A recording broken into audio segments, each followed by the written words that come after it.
Este panel va a ser presentado por la doctora Silvia Lisset Ramos de Robles. Y antes de dejarle la palabra a ella para que conduzca y presente a los panelistas, les comento que ella es doctora en didáctica de las matemáticas y las ciencias experimentales por la Universidad Autónoma de Barcelona. Actualmente es profesor investigador titular del Instituto de Medio Ambiente y Comunidades Humanas en el Departamento de Ciencias Ambientales del CUPBA de la Universidad de Guadalajara y actualmente coordina la maestría en Ciencias de la Salud Ambiental, también perteneciente a CUPBA, y sus áreas de especialidad están relacionadas con la educación en ciencias, educación para la salud y educación ambiental. Es miembro del Sistema Nacional de Investigadores nivel 1. Doctora Silvia Lisset, muchas gracias, es su auditorio. La dejo en el uso de la palabra para presentar a sus participantes. Sí, muchísimas gracias, muchas gracias, muy buenos días. Gracias por su presencia y permanencia, ¿no? Intentaremos también con nuestras aportaciones hacer que permanezcan con este mismo interés con el que prevalecieron y se manifestaron con el doctor Eduardo. Entonces, para no excedernos en el tiempo, dado que vamos un poquito pasados de las 11, me voy a permitir primero pues agradecer este espacio en el cual a través del diálogo podemos ir construyendo un texto polifónico en torno a este concepto que nos convoca el día de hoy, que es la urbaliteracidad, y que en realidad a mí me gustaría nombrarlo en plural, urbaliteracidades, porque como hemos visto, pues son muchas y además son diferentes. En este espacio, investigadores del Instituto de Investigación y Estudios de la Ciudad del CUAT tendremos esta oportunidad de compartir una serie de reflexiones y vivencias en torno a dichas urbaliteracidades. Me gustaría también hacer un breve preámbulo y retomar algunos puntos de David Barton, quien ha explorado a profundidad la literacidad en su plano tanto teórico como práctico. Y me gustaría para quienes nos acompañan el día de hoy que retomen estos puntos para que posteriormente, mientras escuchan a nuestros participantes y los puntos que ellos proponen, los puedan considerar. El primero de ellos es reconocer que hablar de literacidad o literacidades implica que nosotros reconozcamos que son prácticas sociales y que como prácticas sociales están situadas, son prácticas situadas en un tiempo y en un espacio, o mejor dicho, en un tiempo y en un contexto. El segundo de los puntos es que existen diferentes literacidades asociadas a los distintos dominios o ámbitos de la vida, desde los disciplinares que se han trabajado o se estarán trabajando durante esta semana, hasta los ámbitos de convivencia informal. En esta convivencia informal también son ámbitos donde las literacidades se ponen en práctica. Asimismo, que la literacidad, entendida como práctica social, puede ser interpretada como formas de cultura y por tanto está mediada por estas instituciones sociales, pero también está mediada por las relaciones de poder en este tiempo y en este contexto. Asimismo, que algunas literacidades son más dominantes y por lo tanto son más visibles y con mayor influencia que otras.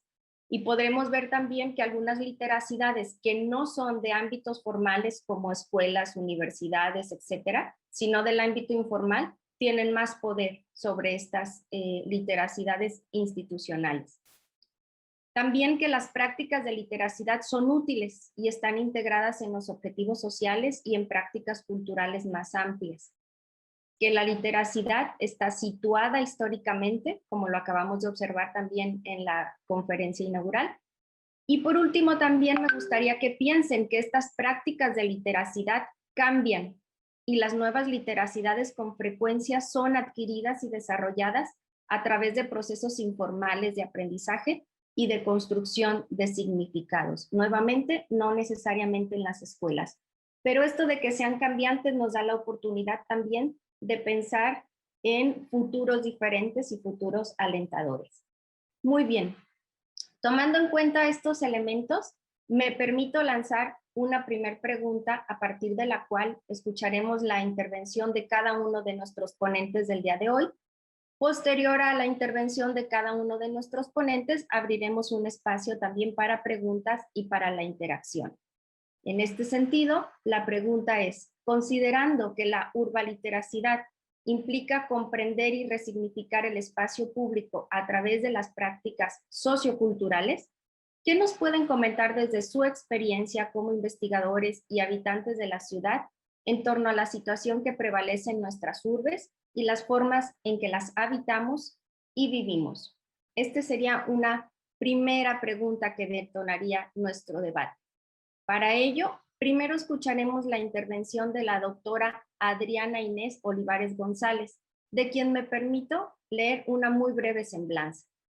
La doctora Olivares González es profesora investigadora titular del Departamento de Proyectos Urbanísticos de la Universidad de Guadalajara. Es arquitecto por la Universidad de Guadalajara y tiene estudios de doctorado en planeamiento urbano, ciudad y medio ambiente y doctora en arquitectura por la Universidad de Las Palmas de Gran Canaria en España. Secretario y responsable de la línea de investigación Territorio, Movilidad y Espacio Público del Instituto de Investigación y Estudios de las Ciudades. Es miembro del Sistema Nacional de Investigadores desde el 2002 y consultora de ONU Habitat desde el 2015 en el área de movilidad urbana. Investigadora y consultora en áreas de movilidad urbana, regiones urbanas y policentrismo. Fue coordinadora también de la maestría en procesos y expresión gráfica en la proyectación arquitectónica urbana en el periodo 2002 al 2015. Profesora, directora y asesora de los posgrados reconocidos en el Programa Nacional de Posgrados de Calidad, tales como Maestría en Procesos y Expresión Gráfica en la Proyectación Arquitectónica Urbana y el Doctorado en Ciudad, Territorio y Sustentabilidad. Profesora invitada de diversas universidades como la Autónoma de Barcelona, la Politécnica de Cataluña en España, entre otras. También es autora de diversas publicaciones especializadas en sus líneas de investigación. Muchísimas gracias y bienvenida, doctora. Cedo el uso de la palabra, para lo cual tendrá 10 minutos en esta primera ronda de intervenciones. Adelante, doctora Adriana, y bienvenida. Gracias, Lisette. Buenos días. Buenos días a todos los participantes en este evento. Gracias por la invitación. Bien, pues realmente vamos a hablar de cosas en las que habíamos pensado, pero que realmente no habíamos podido expresar precisamente por el tipo de eventos en los que normalmente participamos, ¿no?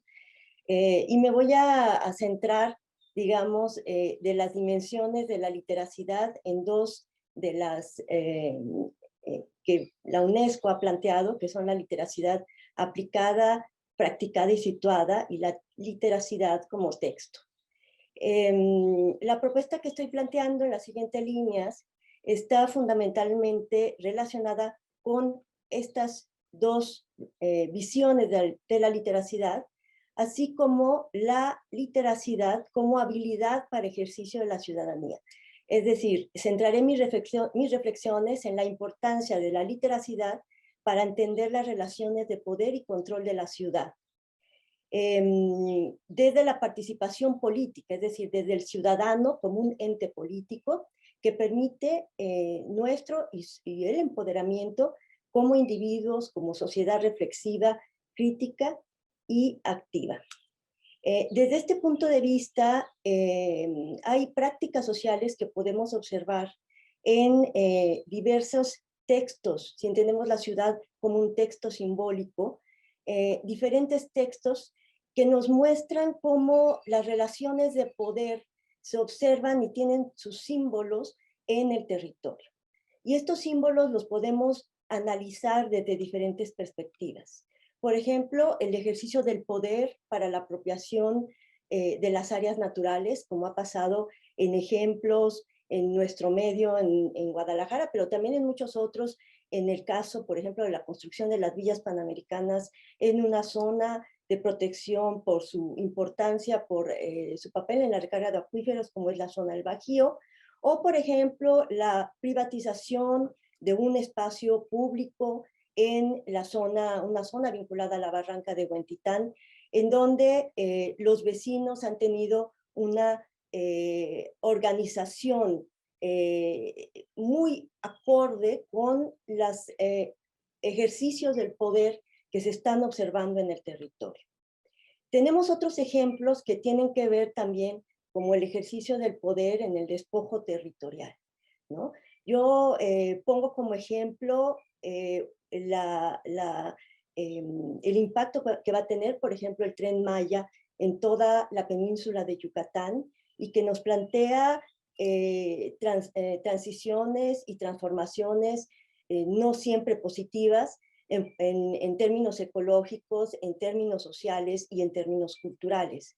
Pero también lo hemos visto ya desde hace tiempo, como decía en su conferencia magistral Eduardo López Moreno, en la reconfiguración de ciertos territorios que por su importancia en el contexto internacional, como son los territorios turísticos, como se ve, por ejemplo, en Puerto Vallarta, donde hay comunidades que han sido desplazadas para poner en su lugar, para una nueva colonización del territorio por empresas multinacionales, como es el caso de asentamientos de pescadores en Corral del Riscos, localizado en donde hoy se encuentra el Resort Four Seasons. También podemos observar el ejercicio del poder para contener el conflicto social. Esto lo hemos observado en la marcha contra la violencia de género y los hijos desaparecidos. La literacidad o la expresión simbólica que tuvieron las mujeres en ese primer ejercicio de poder, en donde se expusieron unas vallas metálicas enfrente de los edificios históricos del Zócalo, y la intervención que hacen para establecer este memorial sobre los problemas en la violencia de género y la desaparición de mujeres, fue realmente no solo un entendimiento claro del ejercicio del poder, sino una respuesta muy ad hoc con el momento, que no tenía que ver con la violencia, sino precisamente con el amor, ¿no? la desesperanza que traía precisamente el sentimiento que tenían por los seres perdidos. La glorieta de los niños héroes, ahora renombrada en Guadalajara la glorieta de los desaparecidos, es también una muestra de esta interpretación del poder y este actuar de la sociedad frente a estos hechos. Hay otra visión, otro ejercicio para observar cómo se muestra la literacidad como recurso de gestión del riesgo. Y esto lo hemos visto también en la pandemia por el COVID-19, que ha puesto en crisis muchos de los ideologías, creencias de las personas, y que ha dado lugar precisamente a las teorías negacionistas, ¿no? El COVID no existe. Estos temas son importantes porque no necesariamente la ciencia y los datos duros nos dan siempre las políticas adecuadas para atender problemas que tienen que ver con la respuesta social hacia un riesgo, en este caso, en la salud. Entonces, ahí las estrategias de comunicación, las estrategias de los gobiernos, los sistemas de comunicación posiblemente no han sido lo suficientemente inteligentes para permear a estos grupos negacionistas, más allá de obligarlos o encarcelarlos para que utilicen un cubrebocas. Finalmente, quiero decir que en la era de la información y el conocimiento, las aportaciones a la ciencia y la innovación producida por los individuos se convierten en un elemento central del desarrollo de un país. Sin embargo, esto debe de ir acompañado de entender el papel político de los individuos, entendiendo la política, en palabras de un reciente artículo de Daniel Innerarity, como la gestión de intereses en conflicto, la toma de decisiones con un saber insuficiente y el esfuerzo por lograr compromisos sostenibles. Es decir, la verdad absoluta no la tiene nadie. Por lo tanto, tenemos que negociar. Finalmente, por ello, nuestro enfoque de la literacidad está centrado en el papel de las prácticas letradas en la reproducción o el cuestionamiento de las estructuras de poder y de la dominación en todos los niveles y escalas, en la escala global, incluso ahora tan importante con el tema de esta pandemia. Y en forma de la actuación de los individuos en su condición de ciudadanos ante ellas. Muchas gracias, Lisette. Muchas gracias, doctora. Ha puesto sobre la mesa temas bastante polémicos que seguramente en un momento más estaremos dialogando en torno a ellos. Bien, ahora me corresponde presentar al segundo de nuestros ponentes, también un profesor del Instituto de Estudios de las Ciudades. Me refiero al doctor Carlos Alberto Crespo Sánchez, quien es arquitecto por el Instituto Tecnológico de La Paz, maestro en procesos y expresión gráfica para el proyecto arquitectónico urbano y doctor en ciudad, territorio y sustentabilidad por la Universidad de Guadalajara. Es docente adscrito al Departamento de Proyectos Urbanísticos e investigador del Instituto de Investigaciones y Estudios de la Ciudad y de la Universidad de Guadalajara. También es miembro de la Red Internacional en Antropología y Arquitectura, miembro del Sistema Nacional de Investigadores. Su ámbito de investigación son los procesos de conformación social del espacio urbano y la movilidad cotidiana. Muchas gracias, doctor. Adelante con su participación. Muchas gracias por la oportunidad. Bueno, sumado a lo que ya la doctora Adriana Olivares ha puesto sobre la mesa como una manera introductoria, con respecto a un punto fundamental que ha tocado y tiene que ver precisamente con el aceptar que sería imposible pensar otras formas de leer sin asumir que las formas actuales de lectura se encuentran condicionados por estructuras que, si bien en cierta medida algunas han sido impuestas, otras la ciudadanía ha asumido como tales y las ha tendido a normalizar.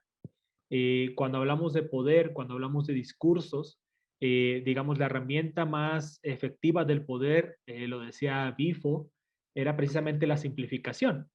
Y esto reside precisamente digamos, la capacidad o la incapacidad en ciertos momentos de dar otras lecturas posibles a las realidades. Esto me hace cuestionar en esencia, y creo que es algo que nos reúne el día de hoy, ¿cuál es el nivel de autonomía de los individuos, ¿sí?, para dar otras lecturas? En esencia, creo que, si me permiten compartirles un extracto de una película que a mí me parece básica para entender este fenómeno, Day Life, no sé si muchos de ustedes ya la hayan visualizado en algún momento, pero nos habla precisamente de este fenómeno en el que el protagonista, llamado John Nada, acude a la ciudad, interactúa con la ciudad. Esta está ubicada en la ciudad de Los Ángeles. Un sujeto que obviamente no cuenta con arraigo alguno con la ciudad, que merodea por la ciudad y que de alguna manera trata de dar lectura a lo que ocurre en ella. Este sujeto se topa, digamos, coincidentemente, mientras da sus primeros recorridos por la ciudad, con una iglesia en donde en sus partes posteriores, al interior de esta, tiene la fortuna de encontrarse con algunas cajas llenas de gafas. Estas gafas al protagonista de esta película le permite, digamos, por sorpresa, visualizar aquellas lecturas que están detrás de lo que aparentemente nosotros leemos como una realidad. Y estas lecturas, evidentemente, tienen detrás digamos, una carga ideológica que parecería estar oculta en todo aquello que nosotros podemos leer. Esto es, ya múltiples teóricos lo han planteado, es precisamente el poder de las ideologías con relación a la construcción de realidades. ¿En qué sentido nosotros como individuos somos capaces de asumir y dar lectura precisamente a las ideologías que están detrás de todo lo que vemos, detrás de todo lo que leemos, detrás de todo lo que hacemos como individuos? Y esta pregunta, sin duda alguna, es vertebradora de la discusión, porque ¿cómo hablar de la experiencia en el espacio público sin asumir, en esencia, aquellas limitantes, aquellos, sí, aquellos límites que se establecen en esta espacialidad, que en esencia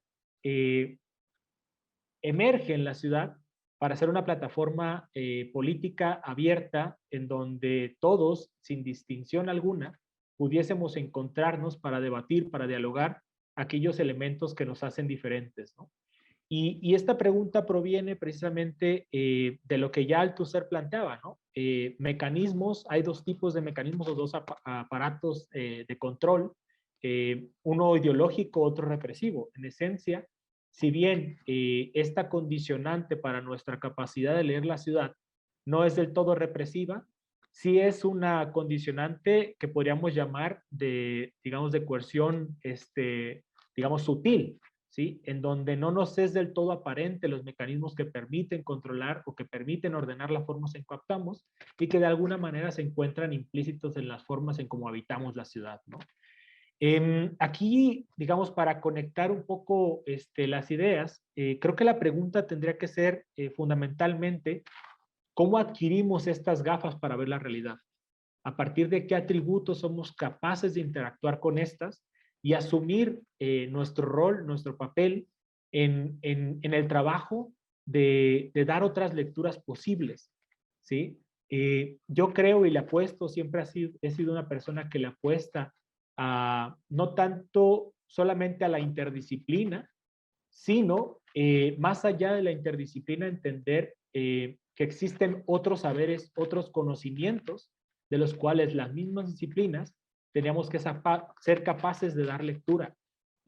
Por ello, yo creo que es tan fundamental que como sujetos que estamos dentro del ámbito académico, seamos capaces de promover dentro de nuestra comunidad académica y fuera de nuestros límites, digamos, espaciales de acción, la posibilidad de retomar hábitos tan importantes como la lectura de literatura, de novelas, de otros ámbitos de desarrollo intelectual que permitan que no solamente sean unas solas gafas con las que alcancemos a percibir la realidad, sino que las gafas con las cuales percibamos la realidad sean de lo más diversas, sean de los más mixtas y que no nos, digamos, sean los instrumentos que nos permitan no aterrarnos con el disenso, sino asumir al disenso como un elemento fundamental para el desarrollo político de la vida cotidiana. Creo que los mecanismos a los cuales me refería hace un momento, los mecanismos de simplificación, lo que propugnan es una búsqueda constante de los consensos, sin antes promover precisamente la capacidad de discernir con relación a lo que el otro puede pensar, con relación a lo que el otro puede creer. En esencia, a lo que me remito es a la promoción y digamos, al impulso del espíritu crítico dentro de nuestras academias. No seguirnos leyendo a nosotros mismos creo que es fundamental. Yo a los alumnos cada que tengo oportunidad les pido leer filosofía, les pido leer novelas, les pido leer sociología, porque es la única herramienta a partir de la cual creo que podemos asumir la posibilidad de dar otras lecturas a lo que nosotros percibimos dentro de nuestro contexto y asumir y tratar y, digamos, tener la posibilidad de ver aquello que no es aparentemente visible ante nuestros ojos, ¿no? Entonces, me gustaría dejarlo hasta ahí para en la segunda intervención dar algunas pautas posibles para explorar otras formas de leer la ciudad. Gracias. Sí, doctor Carlos, muchas gracias y muchas gracias por usar estas también formas de alfabetizarnos a través del video que presentó, que me pareció como muy ameno también ir observando el video que propones y escuchando tu discurso. Entonces, gracias también por esa forma de hacer tu presentación, que fue bastante amena e interesante. Muy bien, vamos con la tercera intervención que tenemos en este foro. la cual corresponde al doctor Daniel González, de quien también me permito leer una breve semblanza. El doctor Daniel González Romero es profesor investigador titular C en la Universidad de Guadalajara. Es adscrito al Centro Universitario de Arte, Arquitectura y Diseño. Obtuvo el título de arquitecto por la Universidad de Guadalajara en 1978 y una especialidad en vivienda en América Latina por la Universidad Nacional de Colombia y el Institute for Housing Studies de Holanda en 1980. Prosiguió sus estudios en su alma mater con una maestría en conservación y restauración de monumentos en 1990 y obtuvo el título de doctor en arquitectura por la Universidad de Las Palmas de Gran Canaria en España, validado en Jalisco como doctorado en Ciudad, Territorio y Sustentabilidad. Desde el 2011 es miembro del Consejo General Universitario de la Universidad de Guadalajara.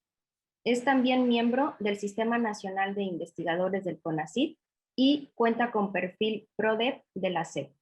Es fundador y profesor del doctorado en Ciudad, Territorio y Sustentabilidad, programa adscrito en el Padrón Nacional de Posgrados de Calidad de CONACYT. Muchísimas gracias, doctor, por acompañarnos en este foro y adelante con su participación. Bien, muchas gracias. Bueno, esta inquietud que me ha llevado a enfrentarme al tema de la ciudad desde que era estudiar arquitectura, por el lugar donde nací en en barrio San Juan de Dios, en Guadalajara, y siempre he tenido esa inquietud de observar la ciudad, lo que me llevó en el tiempo a promover y crear y diseñar la carrera en urbanística y medio ambiente en nuestra universidad y otras cosas que hemos podido hacer. Y ahora tener la oportunidad de dirigir el Instituto de Investigación y Estudio de las Ciudades, que es un instituto multidisciplinar de la red universitaria, es Instituto de la Red Universitaria, con sede en el Centro Universitario de Arte, Arquitectura y Diseño, y en el cual participan universitarios de diferentes carreras, de diferentes disciplinas. Es un primer esfuerzo multidisciplinar de nuestra institución. Pero yo voy a dirigir esta charla, ¿no?, por lo breve que es, que no se alcanza a decir todo lo que uno piensa, en el sentido de observar algo que dijo Eduardo, con quien tengo bastante buena relación y comunicación, sobre el alma de la ciudad. ¿Qué significa esto? Que parece algo tan subjetivo.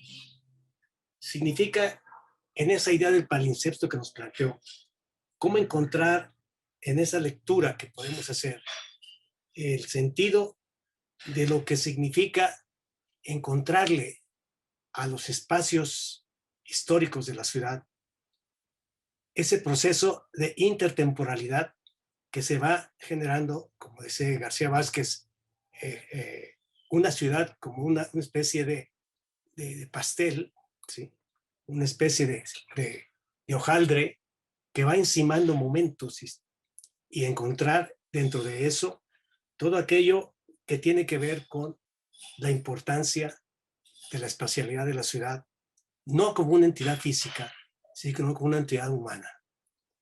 Sobre todo porque hay que entender que las ciudades no es la estructura física, es la sociedad en su conjunto, es quiénes somos, cómo pensamos y cómo convivimos. Y eso, como dice Carlos Alberto, se va leyendo a partir de concepciones culturales con un gran sentido ideológico y político. Y es hasta hace tiempo que yo vengo planteando que se le ha perdido el sentido filosófico, político a la ciudad. Y ya en las instituciones no se enseña aquello que se entiende por política, como decimos, ¿no?, como un elemento clave para podernos entender entre nosotros y entender las ciudades. Ahora bien, a lo largo de la historia siempre hemos intentado construir la ciudad ideal. Ciudad que podría permitir la felicidad plena para todos. Y sin embargo eso ha sido muy difícil porque la ciudad, o es imposible, porque la ciudad en general es conflicto.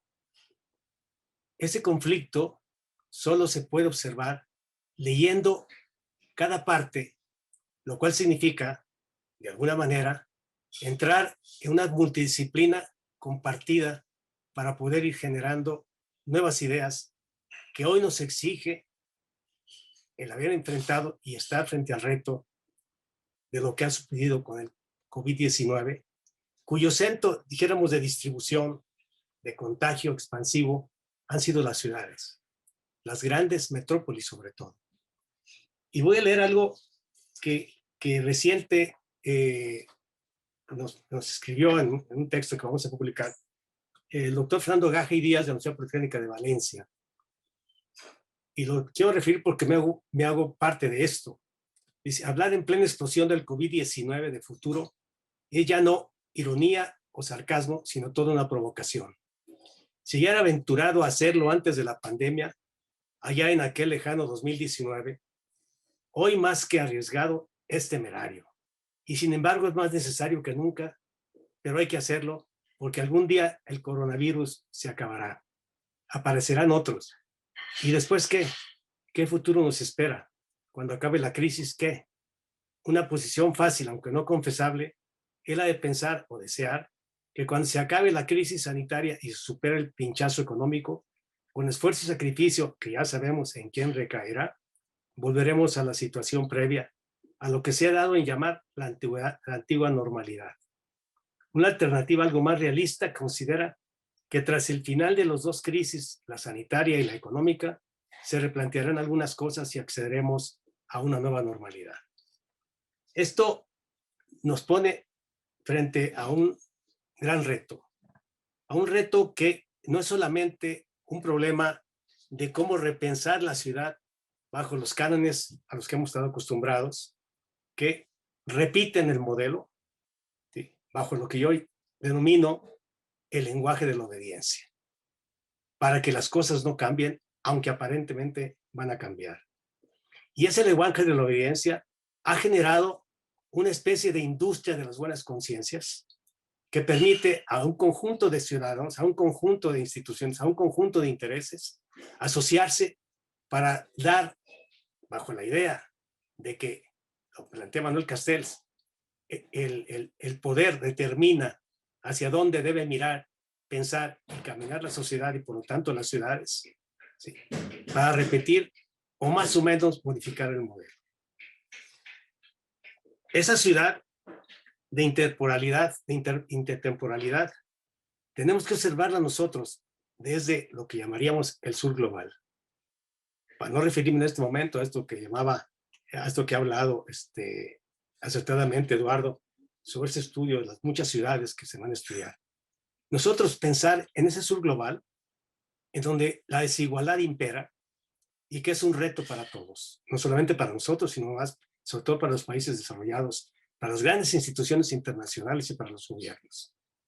Ese sur global que no solamente existe en la espacialidad de América Latina, África o Asia, también en las grandes capitales del mundo, ese sur global ya tiene lugar, tiene cabida y se debe enfrentar de manera diferente. El COVID-19 y la pandemia nos han demostrado que todos estamos conectados, que es un todo social el que habita el planeta. Sin embargo, a veces la disciplina en la que fuimos llevados, los que estudiamos en las universidades disciplinares, a mí me gusta decir que ¿a qué me dedico ahora? A ser metiche. Me meto en muchas ideas, en muchas cosas, y desgraciadamente ha desaparecido la enseñanza de la filosofía, la enseñanza de la ética, la enseñanza de la política en muchas de nuestras carreras disciplinares para convertirlas en nociones meramente técnicas al servicio de un poder que domina no solamente la ciudad, sino también la forma en que se piensa la ciudad en función de un sistema económico que, como decía alguien, es la muestra más violenta en la historia de la humanidad. La ciudad son los hombres y las mujeres, su circunstancia, como decía el filósofo español Ortega y Gasset. Pero hay que pensar que a veces los profesionales hemos olvidado cómo pensar la ciudad. Hay que recurrir a otro tipo de pensamiento, como Baudelaire en la poesía.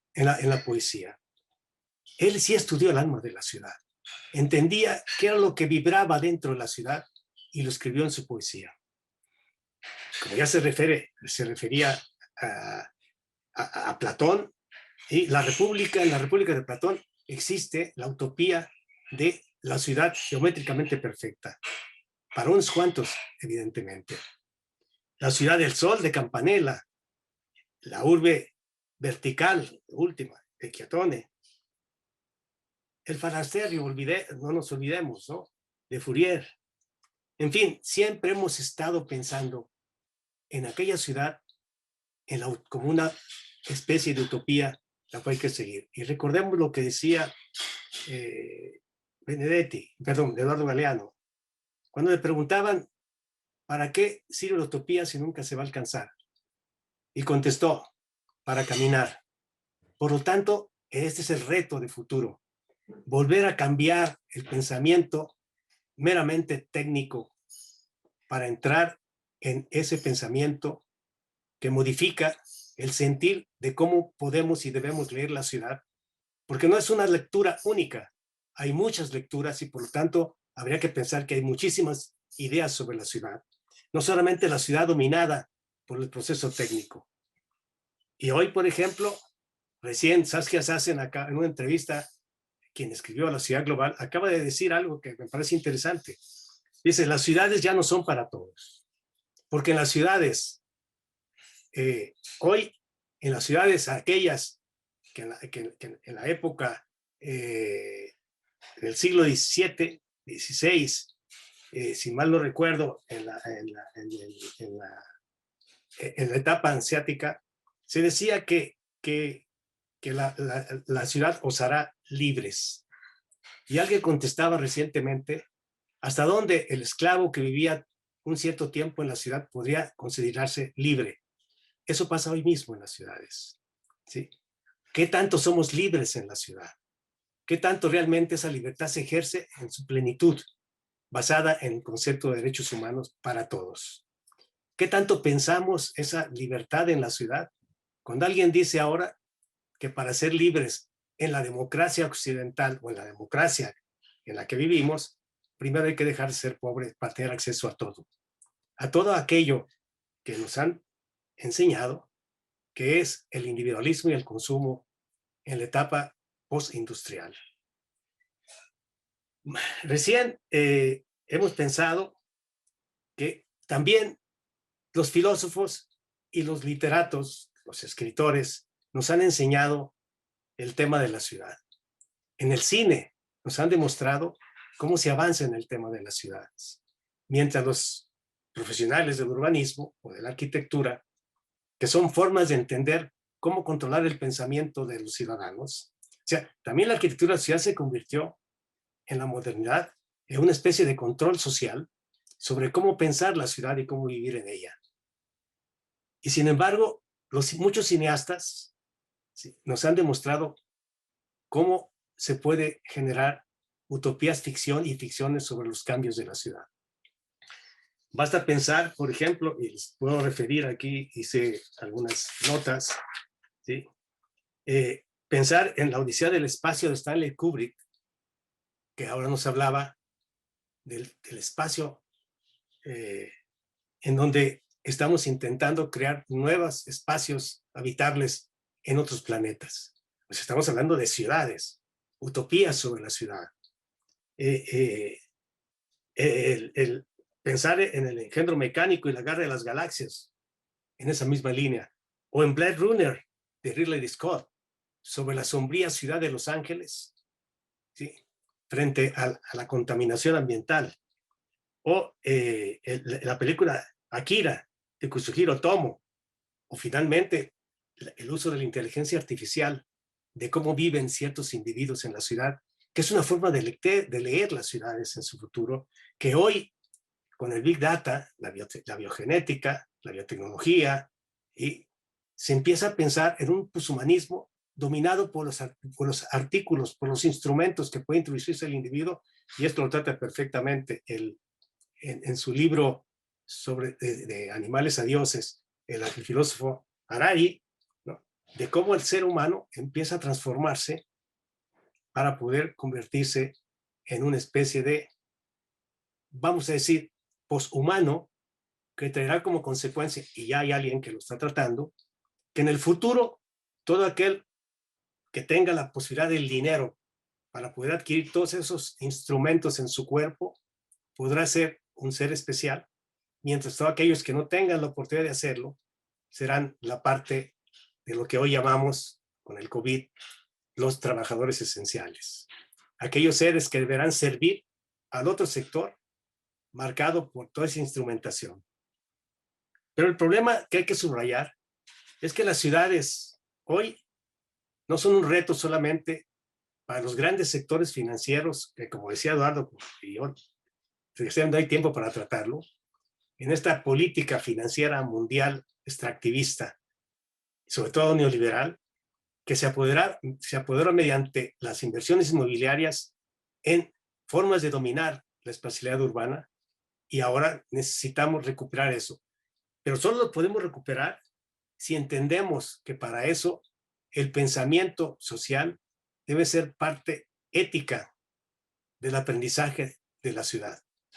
Porque la ciudad no solamente se aprende y se lee, se relee continuamente, porque nunca es estática, siempre está en continua transformación, y los fragmentos sociales y espaciales deben entenderse como parte de ese reto que hoy nos lleva a tener que retomar el compromiso de cómo entender que vamos a trabajar en el futuro, no nosotros los que estamos hablando aquí, sino las gentes jóvenes, los que llaman millennials, etcétera, que tendrán un reto para sobrevivir en condiciones muy diferentes a las que tuvimos nosotros entre los años 40 hasta el año 2000, en el que se construyó una sociedad industrial que ahora ha entrado en una etapa de consumo, y que mediante las tecnologías que han pasado del Internet de las cosas al Internet de las emociones,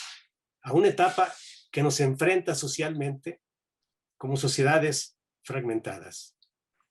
La ciudad, cierto es, hoy, y no se puede ocultar, está fragmentada. Fragmentada en el que el uso del lenguaje y la violencia, el discurso oficial, forman parte. ¿Cómo modificar esto? ¿Cómo en este umbral del siglo XXI, que no significa que estamos en una era de cambio, sino que ya cambiamos de era y que tenemos que pensar diferente, y el COVID-19 nos lo ha mostrado? Tenemos que reinterpretar nuestro papel en el futuro de la ciudad y crear nuevas utopías. Son nuevos riesgos, pero hay que tomarlos. Y quisiera dejarlo aquí para dar posibilidad a la intervención de quienes quieran hacerlo. Sí. Muchísimas gracias, doctora Adriana, doctor Carlos, doctor Daniel. Gracias por hacernos pensar en todos estos elementos que se involucran al leer la ciudad, al leer las urbes, a leer a veces lo que no es evidente, ¿no? Y qué es lo que han retomado en este día como cuestiones de poder, de dominación, de desigualdad, pueden estar ahí presentes, o como también hay otras manifestaciones, como las que comentaba la doctora Adriana, que por más evidentes que sean, de pronto no se retoman en estas ciudades. Entonces, si gustan, vamos a abrir un espacio para las preguntas que se han recibido por parte de los participantes o quien nos está siguiendo en este foro. No sé si tienes preguntas, Fernando, que gustes ir haciendo de las que has recibido en este momento. Sí, les puedo compartir los comentarios y preguntas que han estado haciendo desde las redes. Gracias. Por ejemplo, Rosa María Lozano dice: el enfrentamiento a las emergencias tiene un papel trascendente para el tejido social. Karen Dena: las ciudades no son las estructuras físicas, sino el conjunto de las sociedades. Le pareció muy interesante este concepto. Norberto Ramírez Aguirre comenta que la película, que por cierto, todo el mundo quiere saber el título de la película, a ver si nos lo comparte, por favor, en el chat. Hace referencia al doctor Crespo, que ilustra lo que se puede buscar, leer, quizás en el ámbito comercial, pero nos ayuda a comprender que la sobrelectura se da en todos los ámbitos.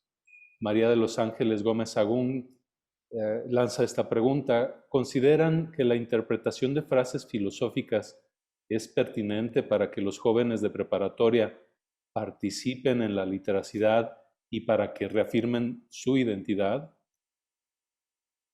El profesor Durruti Jesús de Alba Martínez saluda: buen día. Siguiendo el razonamiento del doctor González Romero, pregunta: ¿habría que recuperar las matemáticas y la astronomía en los estudiantes de ciencias sociales y humanidades para completar el quadrivium? Confieso que no sé lo que sea el quadrivium, para que también si nos lo pueden explicar. Rosa María Lozano dice: no solo se van a enfrentar a la sociedad de consumo, sino a problemas vitales como suministro de agua, problemas para el acceso a los servicios de salud, como ya lo vimos o lo estamos padeciendo en esta contingencia. Ya nos dijeron que la película se llama They Live. Ahorita vamos a hacer una pantallita para proyectársela y puedan conseguir la película, de John Carpenter. Hasta aquí los comentarios que por el momento tenemos de las redes, doctora. Bien, gracias. Adicionalmente también quisiera lanzar una pregunta que llegó, que esta va como para los tres ponentes, adicional a las que se les han hecho de forma específica al doctor Daniel, y que nos ayudaría como a ir cerrando pensando que podríamos tener opciones de futuro diferentes. Entonces, la pregunta es: desde su experiencia, ¿cómo consideran que podríamos reescribir, reinventar, releer nuestra ciudad? ¿Y qué opciones de futuro podríamos tener para mejorar estas urbaliteracidades? Entonces, si gustan, abrimos el espacio de participaciones en el mismo orden en que intervinieron. Bueno, doctor Daniel, no sé si usted quiera empezar. Levantó la mano, entonces es doctor Daniel, después doctora Adriana y doctor Carlos, si les parece bien. Adelante. Mire, habría que recuperar algo que planteaba Eduardo. No se trata de dejar atrás todo lo que ha pasado, lo que ha sido valioso, hay que ver. No se trata de olvidar los paradigmas con los que nos construimos como seres humanos y como sociedades, como ciudades, sino rescatar aquello que es valioso. No hay que acabar con los paradigmas. El reto de generar nuevos paradigmas para construir nuestras ciudades no significa olvidarlos de aquellos que conforman parte de lo que somos y verlo con mucha claridad. Pero yo quería agregar algo que me parece muy interesante por lo que me preguntaron por lo que dijeron de los estudiantes. Nos hemos olvidado de leer, por ejemplo, de leer libros, literatura para aprender mucho de lo que somos y mucho de lo que son nuestras ciudades y cómo convivimos. Había que recordar que muchos literatos, muchos escritores nos han enseñado cómo se lee la ciudad. Y para eso hay libros, por ejemplo, hay que ver que La región más transparente del aire, de Carlos Fuentes, nos está explicando cómo era la Ciudad de México en un momento determinado. Cuando hablamos de las buenas conciencias de Carlos Fuentes, nos explica un tipo de sociedad en Guanajuato y su comportamiento, su conformación urbana. Cuando estamos hablando en otros lados, como La ciudad y los perros de Mario Vargas Llosa, del poder militar dentro de unas ciudades. Cuando observamos y vemos Pedro Páramo, por ejemplo, o Don Segundo Sombra de Giraldez, Pedro Páramo de Rulfo, nos están explicando también una forma de convivir las espacialidades construidas de carácter rural. O sea, y también, por ejemplo, 100 años de soledad, sobre todo, un libro tan importante. O libros como el de Parménides García Saldaña, un escritor que rompía con los moldes, que escribió un libro que se llamaba Pasto Verde, donde empieza a introducir ya en los años 70, 80, una literatura que hablaba de la marihuana, de los comportamientos que hoy estamos luchando por su aceptación como derecho de un individuo a hacerlo. O hablar de aquellas condiciones políticas que nos ha enseñado Elena Poniatowska, por ejemplo, de la convivencia en los procesos de transformación de las sociedades, en donde la acción política forma parte de la acción social por reivindicar la forma de existencia humana en común. hablar, por ejemplo, de los nuevos escritores jóvenes en este campo, es importante, y ya no será literatura. Ya no se entiende que la literatura es importante para la enseñanza de lo que somos y cómo pensamos. Para todos los urbanistas, o para todos, valdría la pena que leyeran Las ciudades invisibles de Italo Calvino, donde nos habla de las utopías construidas a partir de la subjetividad, de los problemas intertemporales, de lo que son las ciudades, y que tiene que ver con cómo pensamos nosotros sin darnos cuenta de las urbes en construcción continua. Lo dejo ahí porque evidentemente me metería en otro tema de carácter ideológico con algunos pensadores como Wallerstein, o hablar del derecho a la ciudad, que como dice un autor, Ganier, decía, cuando hablas de derecho a la ciudad, ¿de qué derecho me estás hablando? Y eso sería una discusión muy interesante. Bien, gracias, doctor Daniel. Doctora Adriana, adelante, por favor. Gracias, doctora Lisset. Mira, yo situaría la reflexión en el tema de la recuperación de ciertas disciplinas, como tú dices, que nos ayudan a desentrañar, digamos, las venas, ¿cómo se llama? Las partes internas de la ciudad, ¿no? Y estas disciplinas, desgraciadamente, han ido desapareciendo frente a la arrogancia, voy a llamarle así, de las disciplinas vinculadas a las ciencias duras, a la tecnología, y a estos que si bien forman parte de esta nueva era del capitalismo global, en donde la innovación y el conocimiento, sobre todo vinculado a la tecnología, digamos, es lo que marca el desarrollo de las sociedades. Sin embargo, hay otros elementos, estas otras disciplinas marcan el desarrollo de nuestras mentalidades, de nuestra capacidad crítica. Y estas han ido desapareciendo en las diversos niveles de la educación básica, ¿no? Hablo de la filosofía, hablo de la sociología, hablo de la ética, hablo... y no para verlas como se veían, ¿no? Porque, o sea, de repente me dicen, es que es que es muy aburrida la filosofía. Digo, es que depende de cómo veas y depende de cómo te la den en una escuela, ¿no? Entonces, no solo importa el recuperar estas disciplinas, sino en cómo las comunicamos, ¿no? Porque el tema de comunicar es también un elemento importante para poder generar un cambio social.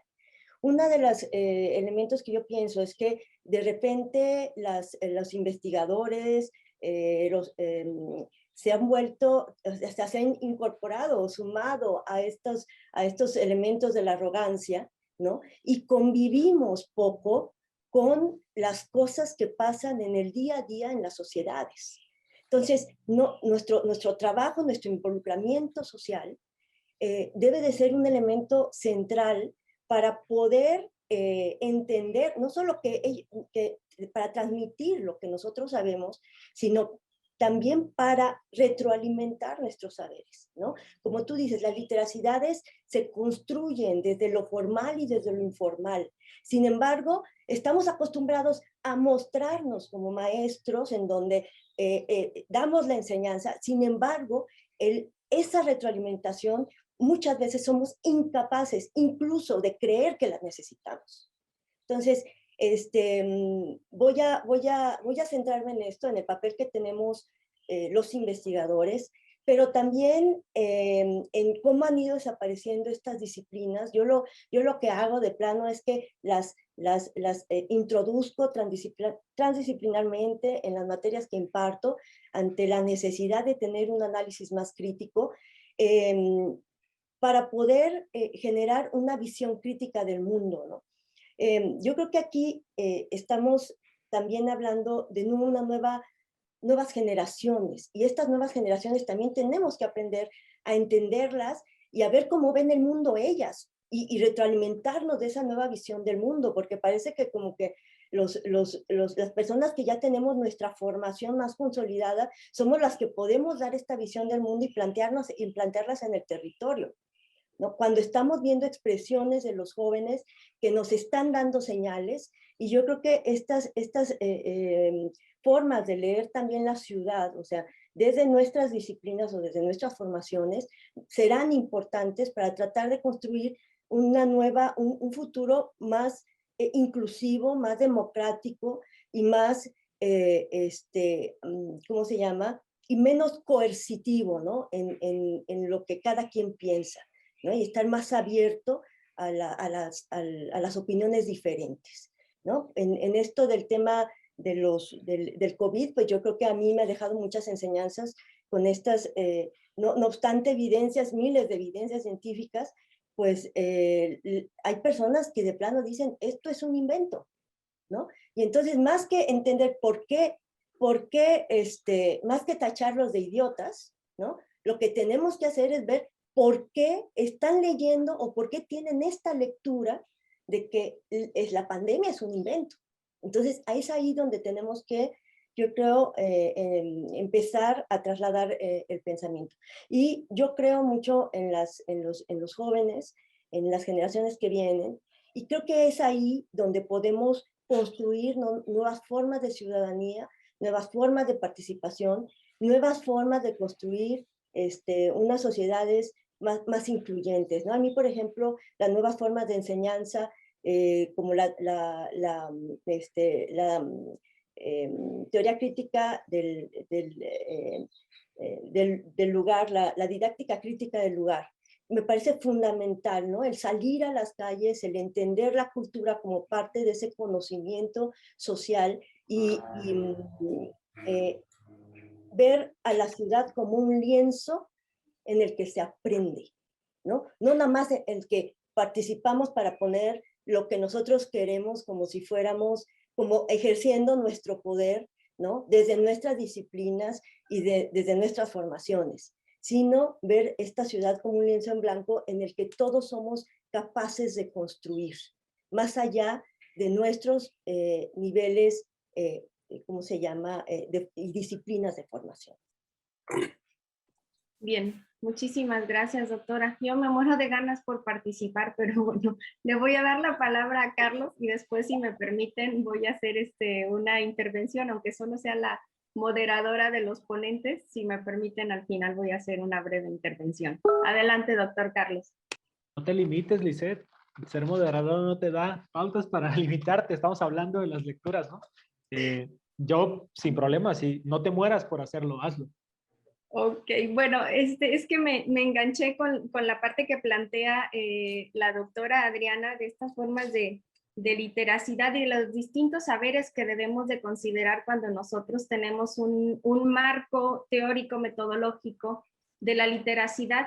La ventaja de la literacidad, entendiéndola como prácticas sociales, lo que nos permite es tener una lectura como muy amplia de este mundo, donde no solo las disciplinas están en la jerarquía de la interpretación y no se trata de evaluar si está bien o mal lo que cada quien lee del mundo, sino de comprender, como decía la doctora Adriana, por qué lo lee así, por qué tiene esta lectura, por qué si todos estamos, por ejemplo, habitando en una misma ciudad o viendo un mismo monumento, un mismo espacio, cada uno de nosotros vemos cosas diferentes, ¿no? Y lo vivimos diferentes. Entonces, usar este marco de la literacidad es empezar a comprender por qué vemos unas cosas, por qué no vemos otras aunque estén ahí, por qué sentimos la ciudad de una forma, por qué otras personas la sienten de otra. Entonces, es precisamente la unión entre estas formas o estas posibilidades que tenemos de leer el mundo que habitamos. Y otra parte también es reconocer la parte histórica de la literacidad. A veces decimos, ¿por qué desaparecieron estas disciplinas? ¿Por qué se tomaron estas decisiones en materia educativa? Y aunque suene dramático, podríamos decir que estamos como estamos porque ha sido un proyecto de Estado muy bien diseñado. El Estado ha diseñado también este proyecto que nos ha hecho focalizar en ciertas cosas y dejar de prestar atención en otras, ¿no? Entonces, de pronto, la situación actual que prevalece en torno a las literacidades que pudiésemos tener es un producto histórico, ¿no? Y a veces no tenemos alfabetización para leer imágenes, por ejemplo, y ahora que Carlos nos presenta una película, vamos viendo cómo la imagen también transmite. O a veces también decimos, bueno, ¿por qué nuestra ciudad, si le ponemos atención, tiene espacios tan feos? ¿O por qué aparece una obra de arte en la ciudad y al día siguiente está dañada, ¿no? Ya la fueron, la dañaron, la destruyeron. ¿Qué acaso tenemos un gusto por la fealdad? Podríamos preguntarnos también, ¿no? ¿Y de dónde provienen estos gustos, no? ¿Quién nos los heredó? ¿Por qué nos los heredaron? Entonces, efectivamente, creo que la literacidad nos permite un diálogo polifónico, no para juzgar bien o mal, o podríamos hacerlo, pero lo más importante es que nos ayuda a comprender por qué leemos hacia el mundo, por qué habitamos hacia el mundo, por qué también nos aglomeramos en las ciudades y desde lo ambiental la ciudad es lo menos sustentable que hay, ¿no? Desde la salud es lo menos saludable que hay para habitar, ¿no? Pero ofrece otras cosas. Entonces también tenemos la posibilidad de que la literacidad es cambiante, entonces esta es nuestra oportunidad para transformarlo, saber que esto se puede modificar y hacia dónde queremos modificarla. Bien, adelante, doctor Carlos. Gracias, Lisette. Fíjate que concuerdo en las cosas que nos has compartido y en esencia, yo creo que hay un punto importante que tenemos que tocar. Creo que es importante no conformarnos ni acostumbrarnos a las ausencias de cuerpos en la ciudad. Esto yo creo que es importantísimo y en esencia estamos en un proceso en donde nos hemos empezado a acostumbrar a la ausencia de cuerpos en la ciudad, a la ausencia de la experiencia física, porque si bien nos has dicho, la ciudad se lee no solamente por elementos de imagen, sino también se huele, también se percibe, también se escucha. Y es el cuerpo en la ciudad, es la experiencia corporal en la ciudad la que de alguna manera nos faculta para poder dar estas lecturas posibles y romper en esencia aquellas estructuras que nos pueden limitar en la forma en cómo leemos. La experiencia directa en el sitio es aquella la que nos permite realmente complejizar los saberes y nos permite romper las fronteras disciplinares, que es en esencia lo que hemos también debatido. Las disciplinas nos permiten dar una lectura, nos permiten entender un relato de la vida, un pequeño fragmento de la vida humana en las ciudades. Sin embargo, sabemos que se nos escapan. Detrás de las fronteras disciplinares hay información, hay conocimiento, que si no somos capaces de experimentar corporalmente, es muy evidente que no tendremos, digamos, la pertinencia o como para hacernos otras preguntas y para dar otras lecturas posibles. Aquí me gustaría rescatar una cita de Gross, en su libro Andar como filosofía, me permito citarlo.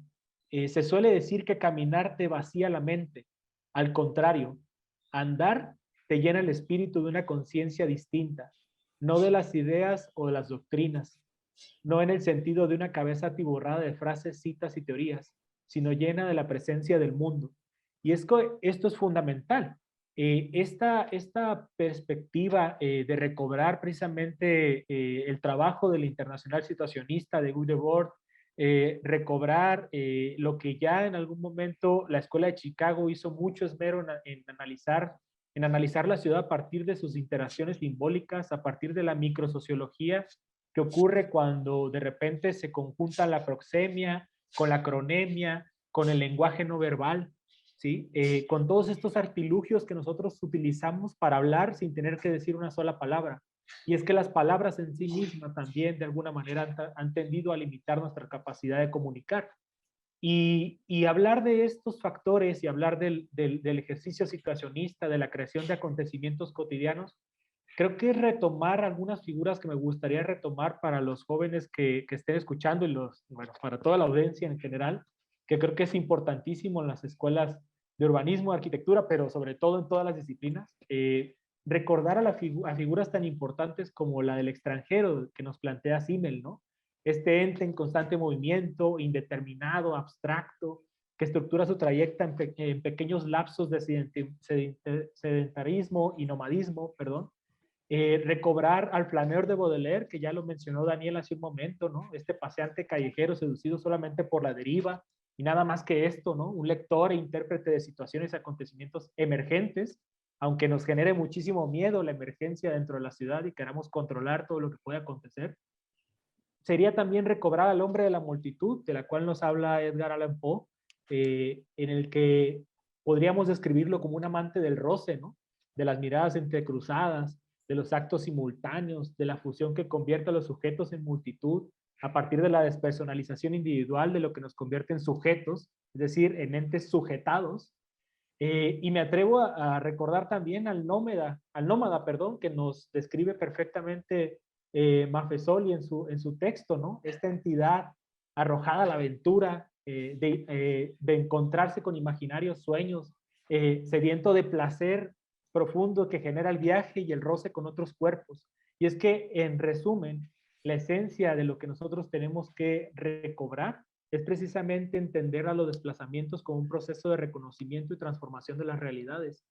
Y bajo este esquema de la literacidad, otra manera de poder percibir el mundo más allá de los límites que nos puedan plantear quizá ciertos conocimientos arraigados y normalizados en esencia según el paso de los años, ¿no? Con eso me gustaría cerrar y dar espacio a más comentarios.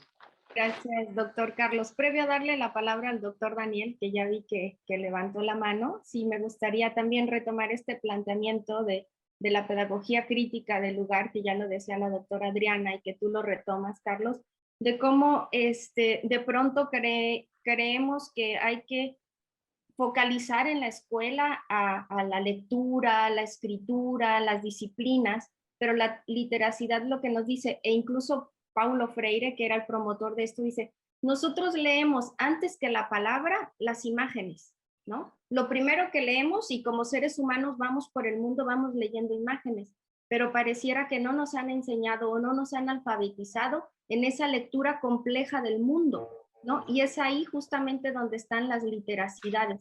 A veces no nos damos cuenta que en la ciudad desaparecen gentes, desaparecen árboles, aparecen nuevos edificios, y pareciera que hemos disminuido esta capacidad de percibir cómo se transforma la ciudad y hasta qué punto esta transformación de la ciudad incrementa los riesgos para nosotros, ¿no? Riesgos a la salud. Compramos una casa sin saber si está en una situación de riesgo, salimos sin leer la ciudad y esto también nos podría dar riesgo. A veces no olemos algo que podría ser un riesgo también, ¿no? O no lo observamos. Entonces, alfabetizarnos en todas estas literacidades que nos rodean, yo creo que es nuestro gran reto, no solo para los investigadores, ¿no? Para cualquiera de nosotros como ciudadanos, ¿no? Porque las literacidades, las que cobran más fuerza, lo que se ha documentado son aquellas que se dan en estos planos informales, ¿no? Por eso decía Adriana, ¿por qué la gente se cree más estas noticias de esta parte de infodemia que tienden a decir que es un invento y demás? ¿Por qué nos creen más a veces a quienes hacemos ciencia que a quienes tienen ideas como semicientíficas, ¿no? de esta realidad? ¿Por qué? Porque así están nuestras literacidades. Adelante, doctor Daniel. La ciudad es una realidad y esa realidad se interpreta. O sea, la literacidad, como la estás planteando, es una interpretación, si en caso, realizada por individuos o equipos de trabajo, que hablamos ahora en nuestro tiempo, pero bajo una óptica concreta de carácter ideológico. Y eso es algo que se ha escapado ya. Se piensa que se puede interpretar científicamente sin ideología, y eso no es cierto. Entonces, hay que pensar que la sociedad en la que vivimos hoy, económico-política, tiene desde las posturas de David Ricardo y Carlos Marx, combinadamente, el mercado y la sociedad. Y como decía Marx, o como planteaba, la ciudad la construimos nosotros, pero luego nos construye a nosotros. Y a partir de esos procesos, la disciplina de observar la ciudad tiene diferentes actores y diferentes gestores de cómo se hace esa disciplina, esa lectura de la ciudad. Y como dice Eduardo, las ciudades han crecido exponencialmente y por lo tanto no es igual leer la ciudad desde un asentamiento de manera regular que desde una oficina de un constructor inmobiliario que quiere construir edificios en altura en un lugar determinado ¿sí? Aprovechando la plusvalía que ha generado la inversión pública para entender la ciudad funcionalmente. Y me preocupa en ese sentido, y lo digo con toda precisión, me preocupa que bajo las condiciones actuales, porque se habla de ciudades inteligentes y cosas, ¿qué tanto se puede pensar en la ciudad inteligente, en la ciudad de futuro, desde la perspectiva de un poblador, de una colonia popular que ahora posiblemente va a perder su empleo, ¿sí? Posiblemente en la época post-pandemia, en esa nueva normalidad, y quien vive en Santa Fe, en la Ciudad de México, o en un departamento en Paseo de la Reforma, o simplemente en el caso de Guadalajara, en una colonia amurallada, en un sector amurallado.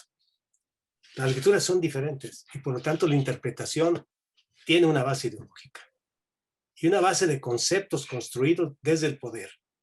Porque no hay que olvidar que los valores que a veces defendemos, ¿sí? Y los símbolos con los cuales convivimos, sus códigos de comportamiento, se construyen desde el poder, ya sea un poder de las alturas económicas importantes, del poder político, etcétera, o del poder barrial. Y esto se confronta continuamente.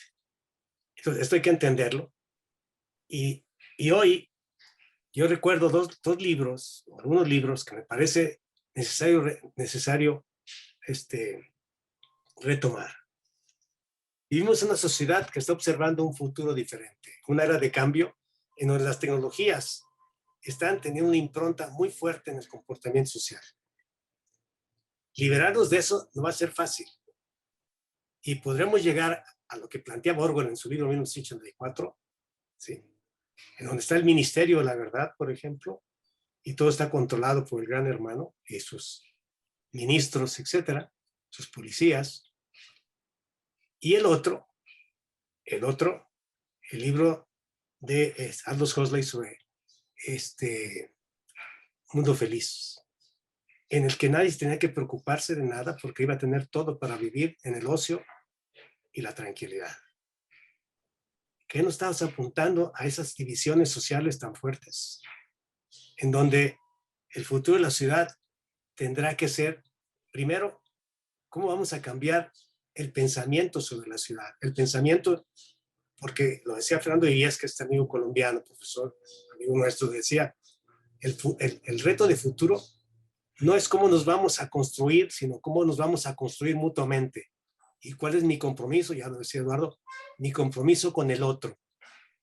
Y desde ahí podemos enfrentar esta gran transformación que tendrá que ver con el futuro del planeta a través de las condiciones ecoambientales en las que estamos conviviendo. O sea, son muchos los retos. Podríamos hablar de temas como el agua y etcétera, etcétera, ¿no? Pero yo me quedo más en el ámbito del pensamiento teórico por el momento, ¿no? Por el momento que es la discusión en la que estamos llevando a cabo. Muy bien, me gustaría dar al menos 2 minutos a cada uno también de los ponentes con un mensaje para cerrar el foro. Entonces, si gusta, doctora Adriana, adelante. Lisette, yo me quedaría con una idea que leí sobre, otra vez de Innerarity, que dice, la democracia es un sistema político que soporta más ignorancia de la que suponemos, cuando está bien diseñada y es viva su cultura política. Desde mi punto de vista, la cultura política es un tema central para la generación para la co-creación que hablaba Eduardo, ¿no? No podemos co-crear si no lo hacemos en conjunto, ¿no? Y esto tiene que ver con la generación de acuerdos. Y por lo tanto, me da la impresión que el eje, uno de los ejes de trabajo debe de ser esta construcción de la cultura política, ¿no? En el entendido de la política, como ya lo había dicho, ¿no? Como la gestión de intereses en conflicto, como la toma de decisiones con un saber insuficiente, precisamente como ha pasado con la pandemia, con la posibilidad de ensayar y tener errores, pero también con un conjunto de compromisos para lograr a futuro un desarrollo equilibrado, sostenible en términos sociales, ambientales y económicos de nuestras ciudades. Entonces, desde mi punto de vista, la literacidad nos permite precisamente la construcción de esa cultura política. Y esto yo ya lo estoy viendo en muchos ejemplos en nuestras sociedades, ¿no? También veo muchas ausencias, o sea, veo muchas ausencias, por ejemplo, cuando vemos ejemplos como el Tren Maya, ¿no? Y la total ignorancia, nuestro total desconcierto de lo que está pasando en esos territorios, ¿no? Entonces, y quizá de las voces que no estamos escuchando. Entonces, yo me quedo con esto, el tema de la construcción de la cultura política. Mil gracias, doctora. Doctor Carlos Alberto. Sí, bueno, sumar un poquito también. Adriana comentó hace un poquito el tema de la filosofía y los alumnos que a veces se encuentran renuentes a leer filosofía. Creo que algo que se ha tocado acá en la mesa es precisamente esta idea de cómo es posible aprender a desaprender. Es decir, si las disciplinas nos atan en cierto sentido a una sola visión o una forma de visualizar el mundo, no se trata solamente de desaprender, sino más bien de sumar factores que nos permitan ver de forma distinta la realidad. Y en esencia es algo que me gustaría recomendarles mucho a aquellos alumnos que batallan con la filosofía para que se metan de lleno al entendimiento de la filosofía y la posibilidad de librarse de aquello que nos sujeta como sujetos. Me gustaría recomendar la lectura de 1000 mesetas, ¿no? De Leslie Guattari, fundamentalmente aquel capítulo que nos habla precisamente del cuerpo sin órganos o este concepto del devenir reversible, ¿no? Y el devenir reversible no es otra cosa que precisamente aprender a cuestionar las estructuras que de alguna manera nos han llevado a este punto, aprender a realmente dar otras lecturas posibles a la realidad a partir de realmente asumir nuestro rol como intérpretes y como sujetos también de las interpretaciones colectivas.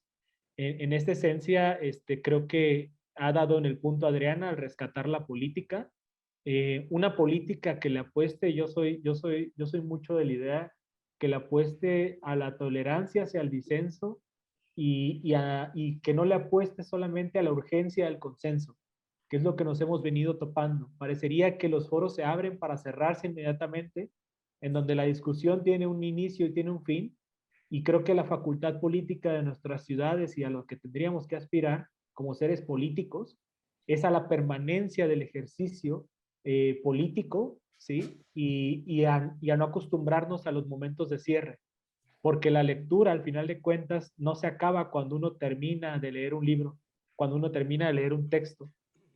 La riqueza de la lectura proviene posterior a ello, proviene en los lapsos en donde uno cierra el libro para descansar, en donde uno cierra el libro para caminar, y en esencia yo creo que si recuperamos la esencia política de la ciudad tendría que ser en estos términos de cierta libertad y en estos términos de enamorarse del ejercicio político que proviene precisamente del encuentro de diferentes realidades en un contexto específico, ¿no?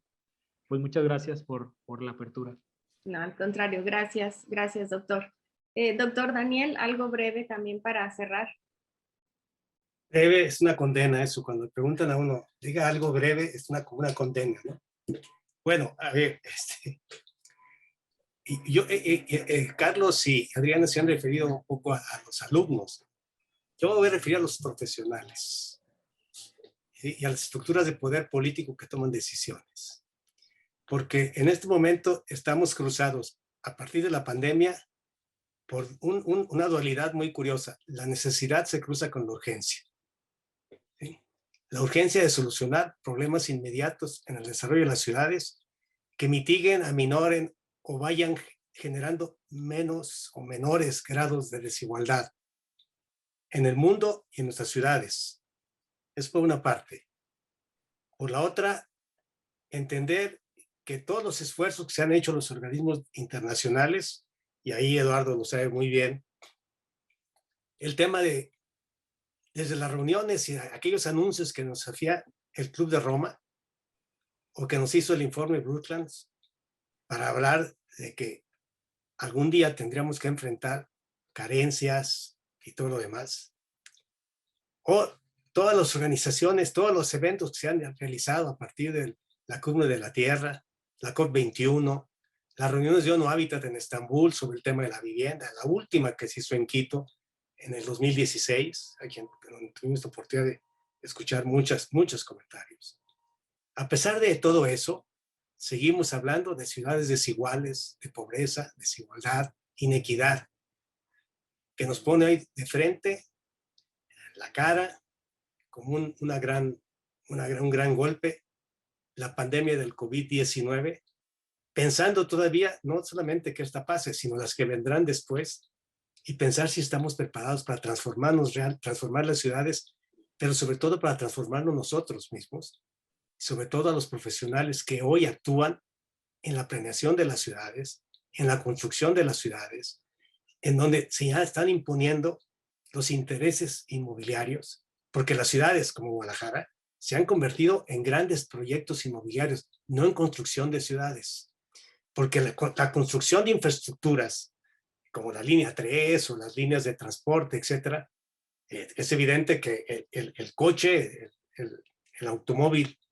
el motor el que nos lleva de un lado para otro, se ha apoderado de las ciudades, junto con el sector inmobiliario. Pero no es construyendo o articulando infraestructuras como se va a solucionar el problema de la desigualdad. Eso tiene otro fondo que hoy se piensa como el futuro del teletrabajo, por ejemplo. El futuro de qué vamos a hacer con la falta de pensiones para las futuras generaciones. El futuro del trabajo mal pagado y la transnacionalización de la producción y el consumo. ¿Qué vamos a hacer con lo que se está perdiendo en la naturaleza de bosques, etcétera, etcétera? Y a pesar de todas las buenas intenciones de los organismos internacionales, esto sigue avanzando. Y sin embargo, los profesionales que hoy actúan en la planeación de las ciudades siguen repitiendo el modelo. ¿Cuál es el reto realmente? ¿Hasta dónde realmente podemos hacer un gran esfuerzo para poder transformar, no el que cambie la ciudad, el que cambie el pensamiento social de los individuos? El que la ética aparezca en el firmamento de la política, que hoy está en crisis. Las estructuras políticas que deben existir de partidos, creo yo, están en crisis en todo el mundo. Por lo tanto, el reto no es sencillo y la ciudad es el centro en donde habrá que acuñar nuevas opciones. Y ahí los profesionales tenemos un compromiso no solamente con el conocimiento, sino con nosotros mismos y nuestra actuación. Gracias. Bien, doctor, muchísimas gracias. Bueno, ya para concluir, y yo no puedo negar la parte como de la didáctica, que es mi campo de formación, me gustaría solamente retomar un aspecto y como un mensaje a los profesores en los distintos niveles, que hablar de literacidades implica salir del aula. Hablar de literacidades es que el profesor y los estudiantes salgan del aula a observar todas estas manifestaciones de la literacidad. Se ha demostrado, solo por dar un ejemplo, que a veces enseñar elementos, por ejemplo, de cómo interpretar las distintas especies que habitan en un bosque, en el aula nos llevaría 8 horas, mientras que en un sendero interpretativo directamente en el campo nos llevaría 1 hora o menos enseñar esta parte. Entonces hay que quitar esa frontera entre el aula y el espacio público, o entre el aula y la sociedad. Habrá que salir de ahí si es que realmente queremos educar en las literacidades. Y otra parte también con la que me gustaría cerrar es que el cambio en las prácticas sociales y por ende en la literacidad son cambios muy lentos, que no se pueden esperar de un día para otro ni de un año para otro. Y por tanto, reconociendo esa lentitud, yo creo que la necesidad es de iniciar ya. Muchísimas gracias. Y bueno, cedo la palabra a Fernando, que está conduciendo este desarrollo de las sesiones y actividades del día de hoy. Gracias. Muchas gracias, doctora Lisset. Pues yo, antes de que se retiren nuestros ponentes y usted, doctora, quiero bueno, felicitar a la conducción y la participación de nuestros panelistas y decirles que, bueno, si uno de los objetivos de los maestros es provocar una reacción entre sus estudiantes o sus espectadores, pues ustedes lo han logrado con creces. Tengo muchas participaciones y quiero compartírselas antes de que nos retiremos y demos inicio a la siguiente parte. Getsemani Mora dice, me gusta releer mi ciudad a través de la iconoclasia o iconoclasía resultante de las protestas feministas. La maestra Olga Araceli Gómez, directora de la Prepa Erenzo, dice, ¿creen que tener frases literarias o bien estructurarlas con base en la experiencia de la vida y plasmarlas en los muros de la ciudad enriquecen la cultura ciudadana y también las zonas rurales? También en Facebook pregunta Ale QE, esas iniciales nos dejó, de Guadalajara, Jalisco. ¿De qué manera? Bueno, esto es para las siguientes, es una pregunta para el siguiente panel que todavía no empieza, me brinco esa participación. Sandra Judith Gómez, de Zapopan de Cusea. Repensar la ciudad y su diseño desde la literacidad nos puede ayudar a disminuir la desigualdad en el acceso a espacios dignos de vivienda. ¿Cómo los espacios públicos pueden contribuir a la movilidad social si es que esto es posible?